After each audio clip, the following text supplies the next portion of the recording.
Anyway, so pleased with the success of the Hall of Pleasurable Delights, the Japanese government established these training schools throughout their attempted Japanese empire of Russia, China, Manchuria, under the guise of teaching jujitsu.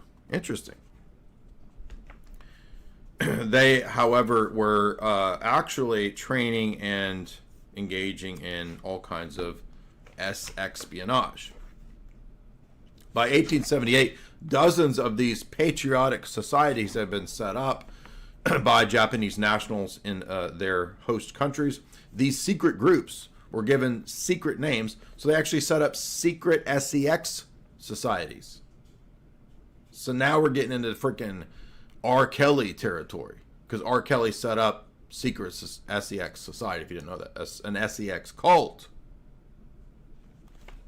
It's the remix to Ignition, hot and fresh out the kitchen. Mama rolling them sushi rolls, got every man in here wishing. Sipping on coke and sake. I'm like, anyway. There's all kinds of jokes to be made there. We'll stop there, though. That's R. Kelly. Some of these names of these secret sex societies were the Black Ocean, the Black Dragon, the East Asia One culture, the Reawakening of Asia, the White Wolf, and the Turan. These were all covers and secret societies for sex cults, which were covers for Japanese espionage. And this information was so successful, as we said, that the Russian men who frequented the Japanese parlors divulged too much information, and this led to Russia losing the Russo-Japanese War of 1904 to 1905.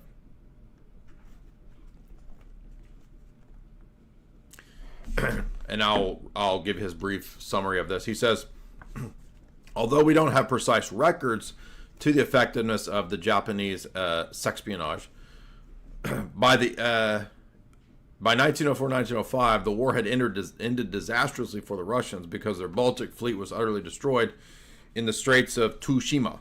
This event could only have occurred if the Japanese had obtained advanced information through these networks.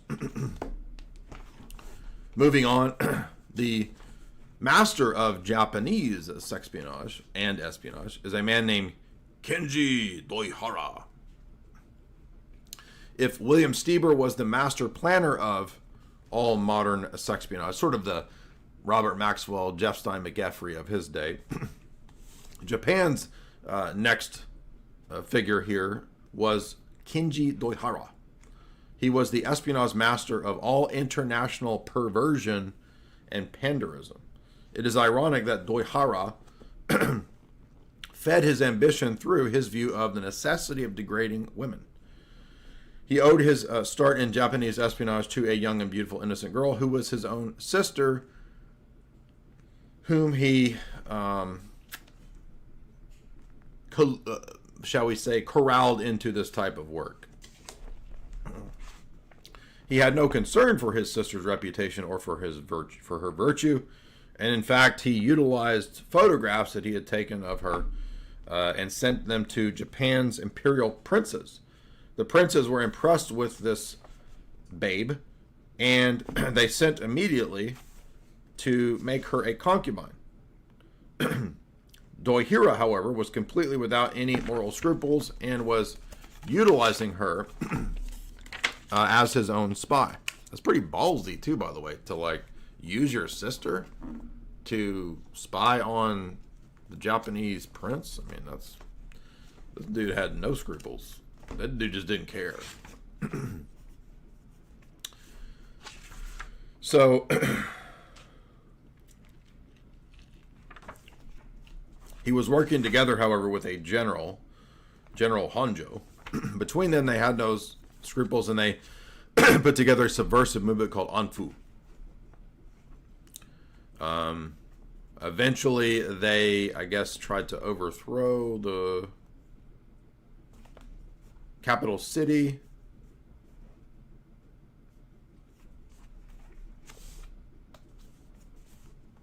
Oh, excuse me, excuse me, I have this backwards. Okay, so Dohira's idea was use his sister, not the Japanese imperial, but eventually he was using his sex networks to destroy China. Excuse me. Dohira immediately set about developing a plan to demoralize China. Now, here's the key point that I wanted to get to with this. This is an early case of weaponized vice and degeneracy used on a mass scale by Kinji Dohira of Japan to destroy China. And it wasn't just a network of houses of ill repute. It was also opium. So he starts tying in drugs and sex to culturally attack China. Culture war. Degeneracy promoted to weaken China. Dohira's first step was to convert the traditional Chinese men's clubs into saloons, gambling houses, brothels, and opium dens. In small towns and villages, he established many booths at local fairs that offered medicine. However, this medicine was not a cure for tuberculosis, but was in fact opium. This is like exactly the same thing that goes on in America via fentanyl. Dohira then spawned an army of addicts that numbered tens of thousands, who were then his slaves and informers because they were addicts. They relied on him for opium. They would then inform and spy for him as addicts. He even created his own special brand of cigarette that was laced with opium to help get more and more addicts. This is just crazy. This dude was off the hook. In fact, he was so successful at softening the country's defenses through all of this internal subversion that he destroyed most of the Chinese people's will to resist.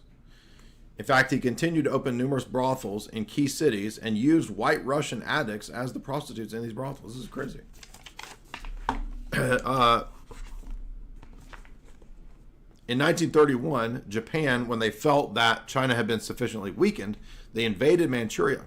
So you understand that all of what's going on in the West today, there's nothing new. This is old school techniques of warfare that go beyond tanks and soldiers. It's old school warfare using culture war, degeneracy, and so forth. The whole country was basically ridden with informers, traitors, and addicts, and so the invasion was basically China fell right away. They were shocked with, in a city of 2 million people, it only took them 24 hours to capture it.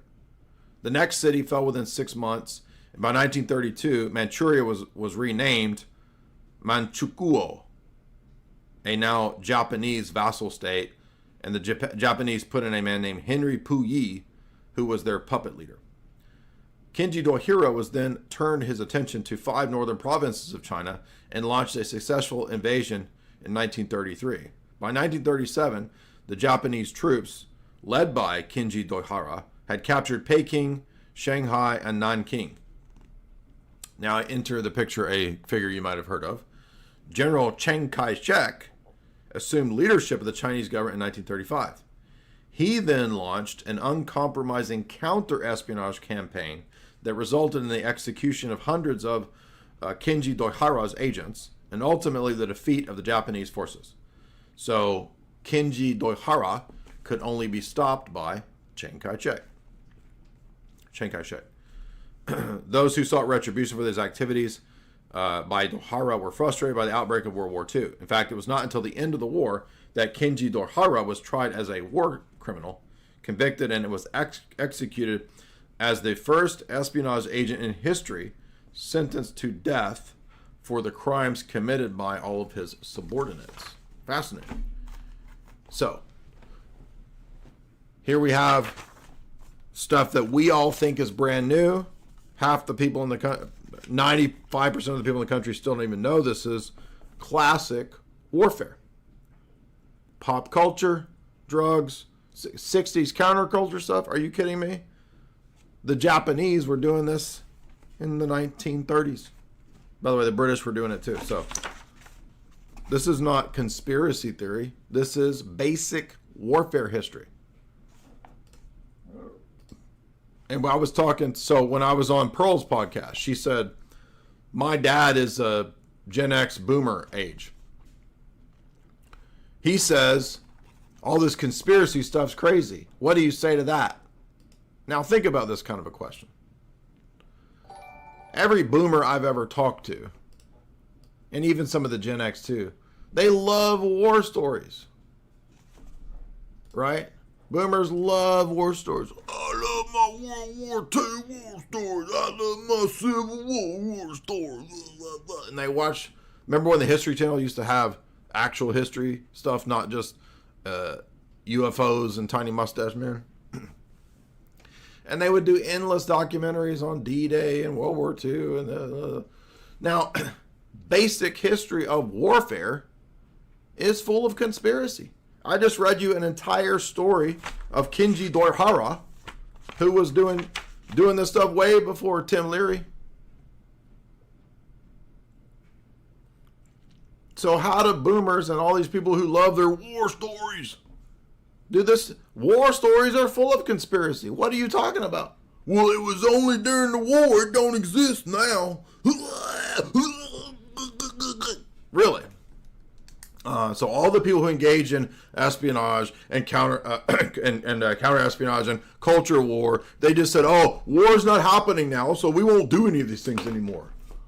And there's no such man as Jeff Stein McGaffrey. It doesn't exist. It doesn't exist anymore. It's crazy conspiracy theory. Meanwhile, half of the boomers believed that Don Trump was engaged in pee-pee gate, which is all fake. But they believe that. I mean, it's just, these people are stupid. These people are stupid.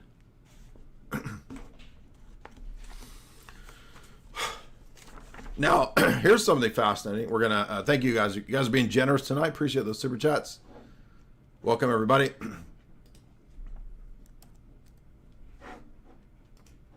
Did you know? I did not know this. I've read a few books on the Civil War. I'm not I don't know a whole lot about the Civil War. I read R.L. Dabney's Defense of Virginia in the South. We had many classes in undergrad on Civil War. I've heard a million. I mean, if you're from the South, you've heard a million stories about who's really at fault in the Civil War. So I know all this stuff. But I'm not like a Civil War historian. Okay, I know John Brown was a terrorist. I know all this stuff. Okay. I didn't know that the Confederates, I mean, the Union did this too, but did you know that the Confederates, they had them some lady spies? I did not know that. One of the most famous lady spies, shall we say, a Southern belle. Have you ever heard of Mrs. Belle Boyd of the Southern Army? Why, Miss Belle Boyd, while she was flirting her way all around Civil War secrets. Now, it's weird because like a 1 or a 2 today apparently was like a 10 in the Civil War. I mean, man, these poor, I feel sorry for my, great grandparents and great grandparents because, man, they had some uggos back in the day. Like, that is like a 10. I mean, this chick was considered like the babe of the Civil War. Like, ugh. Yeesh. Anyway, Bella Boyd was flirting and sleeping her way all around and messing up them Union men. Now, aside from Bella Boyd, by the way, I think she also was an actress. Another famous Civil War spy named Pauline Cushman was an actress. And another famous operative, John Wilkes Booth, was an actor. Very fascinating. So you've got all these Civil War era people also spies and actors. Fascinating. So there's not a whole lot of that super fascinating stuff with these people, although this Belle Boyd woman did do some pretty wild stuff. Kind of flirting and sleeping her way around, getting secrets. But she never really got in trouble. So she was like, she was linked romantically to many congressmen and many high-ranking military officers of the Union. And her sexual charisma was apparently so wild that even though she was eventually arrested by Pinkerton, so the first private security in America was Alan Pinkerton, which is, I think, ultimately was like a Rockefeller thing, or connected to Rockefellers.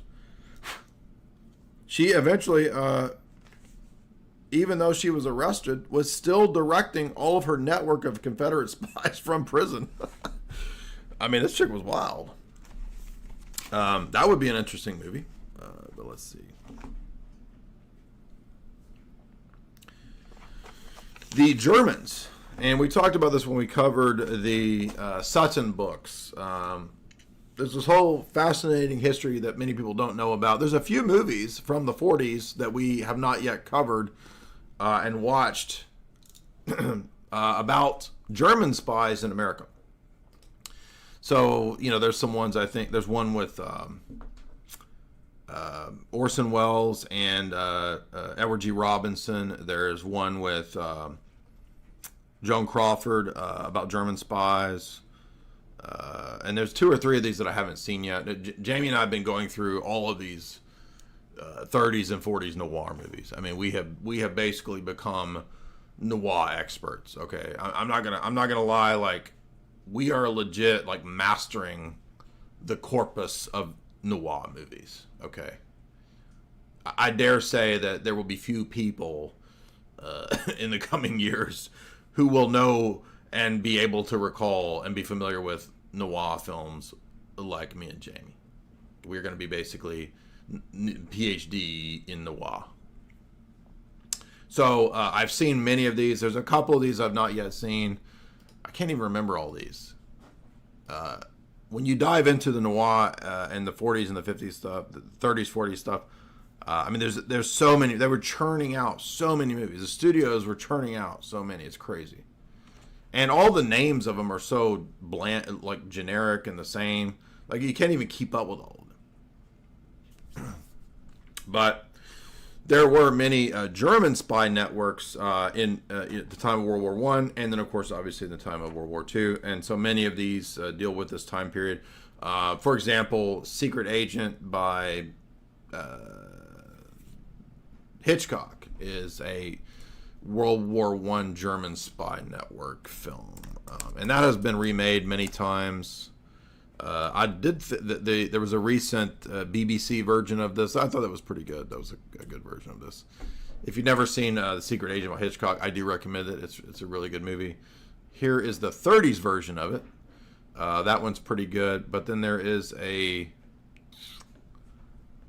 newer BBC version that's pretty good. I forget that British actor's name, but I don't know why it's not coming up. Or no, wait, is it the 12 steps? Is that it? 12 steps.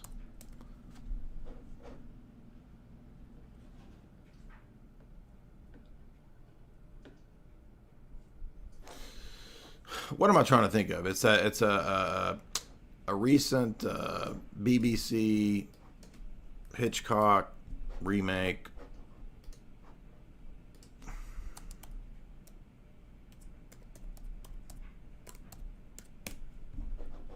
Where am I getting 12 steps? 12 steps. I think I got a 12-step program. The 39 steps. Okay, the old version is good. There is a newer version of the 39 steps. Oh, where I got 12 steps. My mind is getting mush because of all this traveling and all these. I mean, it's nonstop traveling and podcasts. Like, I mean, we went immediately from West Virginia to Miami to back to here. I mean, it's just crazy. So there's a 1935 British spy thriller, which is good. It's Hitchcock. There's also the BBC version, which is not coming up. Here it is, 2008, BBC Hitchcock. That one's good. This is World War I era German spies. It's a John Buchan novel, and he's a British intelligence writer. So,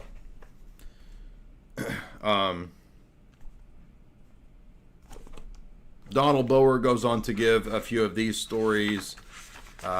These aren't that interesting because a couple of these cases turned out to be nothing. One of them involved the Eastman Kodak girl, but there was basically no spying going on. People thought she might have been a spy, but she wasn't, so that one's not that interesting. The next interesting case, though, is a woman named Amy Pack. Now, this one is really fascinating because she ties into some of the people that we're familiar with, such as William Stevenson, who helped set up the OSS in America and was working as an operative of the British intelligence establishment and by extension then for the Fabians. So William Stevenson, intrepid, working out of Rockefeller offices, recruited a sex operative. Now here's the thing. I thought we don't do this. This is why I don't understand this contradictory narrative from Boer and many of the people who do espionage history in the West. Well, the West doesn't do this.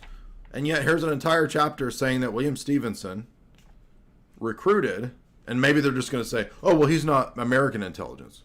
Well, he's Western intelligence. So what do you mean?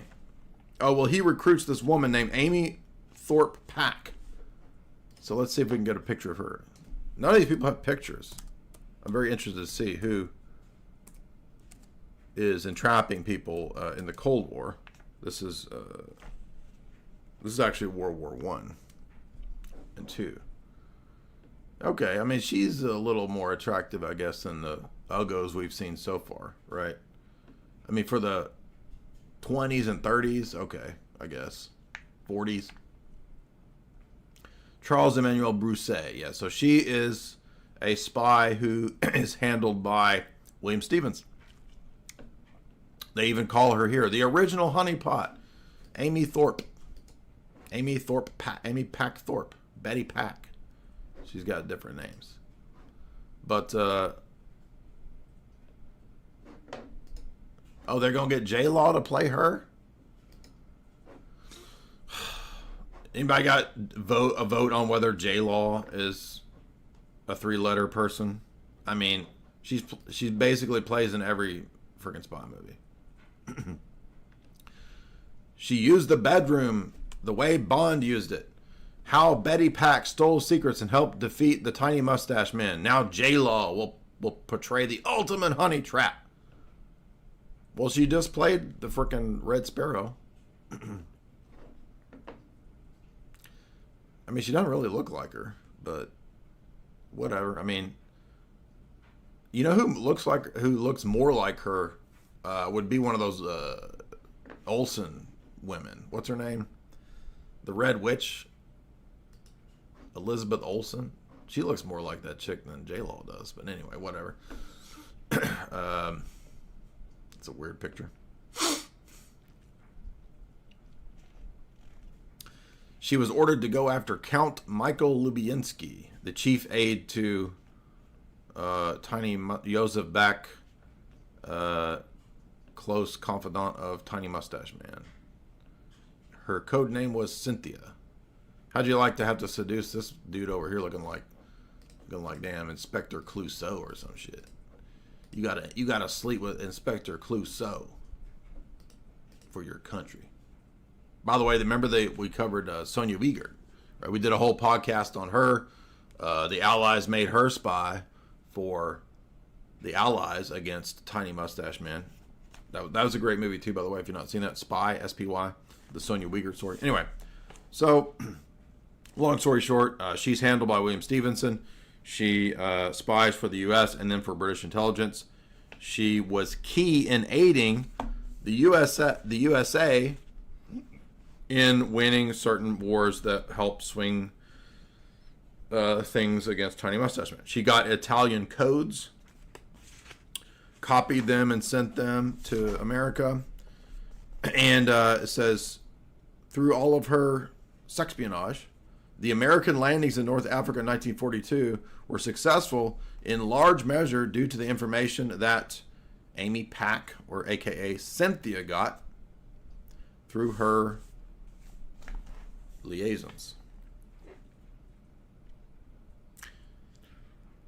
She ended up marrying Captain Broussais from France.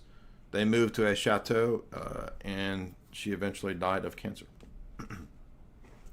So, next case is the 1942, the OSS comes up with the idea of, while Bill Donovan comes up with a think tank to go after Tiny Mustache Man only through employing psychoanalysis to engage in SEX operations. And the idea was to try to somehow leave a bunch of weird SEX literature around and delivered to Tiny Mustache Man, because supposedly, and again, there's so much stuff about World War II that who even knows what's true. It's like I don't even. I mean, the idea was supposedly Tiny Mustache Man was deathly afraid of a phobia of. This is so silly. Explicit, not pictures, explicit literature. So like. The idea was that Tiny Mustache Man was super afraid of, like, freaking a book with Fabio on the cover. Okay, so basically, Bill Donovan thought, why don't we send a big crate of Harlequin romance novels with Fabio on the cover, and it'll really mess with Tiny Mustache Man. So, whatever. I don't think that ended up working though. So, but this was an idea that Bill Donovan had. In 1947, this was the CIA was moving into the atomic age, and we got these in-depth stories about the Alger Hiss story. And the reason that the Alger Hiss story came to the forefront had to do with Skittles. Did you know that? So everybody knows about this being the famous, atomic secrets story and all that, but people didn't know that a big part of this was the accusations of a character named Chambers. What's his first name? J. Chambers. J. Chambers was actually Gay Chambers, and he was not interested in women, and was involved in a close relationship with his brother, and apparently with Alger Hiss.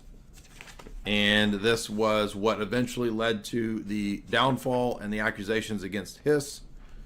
Hiss was concerned that Smersh would assassinate him. Smersh was real. And this eventually ended up in Hiss's conviction.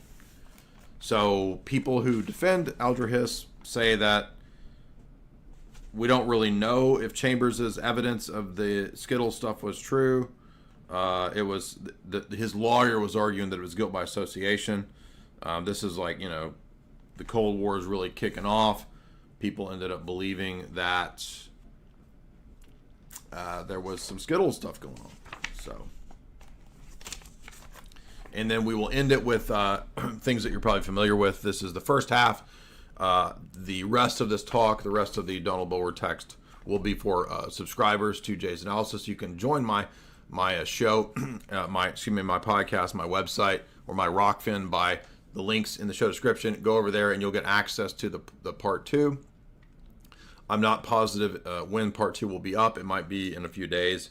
It's a pretty easily, accessible and readable book, so it won't take too long to finish this book. It's not that long. It's about 300 pages, and I'm halfway through it. So the next, I'd say 2 or 3 days. Actually, we have a lot going on. It might be 4 or 5 days before I finish this book. But this has to do with the CIA working with the houses of ill repute to create the Midnight Climax operation.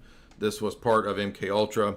They bugged and dosed some of the Johns, as you guys know, and this was part of the experiments to see how the Johns would work. and react to unwittingly being given LSD via the ladies of the evening. It's a real thing. It was really part of MK Ultra, and it was the CIA working together with the mafia. So the organized crime sectors supplied this house of ill repute in Midnight Climax, by which the CIA could then study the reaction of the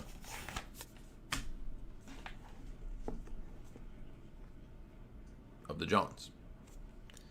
What exactly they learned from this, I don't think we know. I think Midnight Climax, we don't have those actual I mean, we know that it was a real program, but I don't think we have the documents of what exactly went down and what happened. So now there's going to be some really crazy stories moving on in here. The next sections will deal with Britain's bordellos. And this, even before all of the stuff that we knew about Savile, he's even going to mention people connected to Savile, like Ed Heath. That will be in the members section. Things get a little more graphic and a little more gross. So we'll cover Britain's history. There's some pretty interesting TRANS stuff going on in France. In France's history of espionage in the last few hundred years. Some crazy stories there. We'll get into some more of the Skittles manipulation, Skittles targets. This is why you can't allow a lot of this sort of degenerate stuff to go on at a high level in your government, because you get a cacistocracy. That you get, in other words, a government and a system run by the worst people. That's called a cacistocracy. And we will talk about the Cambridge Five, because there's another element, another angle, another chapter to the Cambridge Five in this book, as well as in the documentary, as we mentioned, the Pigeon Tunnel Le Carré documentary, because Le Carré has his own direct analysis and evidence and take on Kim Philby's Skittles defection to the Soviets and what was going on. There's a big element that a lot of people miss too, which is ego. And you might say, well, why does ego play such a big role? Well, some of these people, and this was the case with the Robert Hansen story, like they in their mind, they want to, like, in their minds, they think that they're like the greatest spy ever. So it's kind of like the narcissism that you get with serial killers. The same thing goes on with spies and people who betray their country. They get in this mindset of this weird narcissist, and a lot of the Skittles people are narcissists too. They think, I'll be the greatest spy ever, and everybody, I will go down in infamy. You know, it's the same thing like, you know, Jeffrey Badonkadonk. I'm going to be the greatest serial killer or whatever.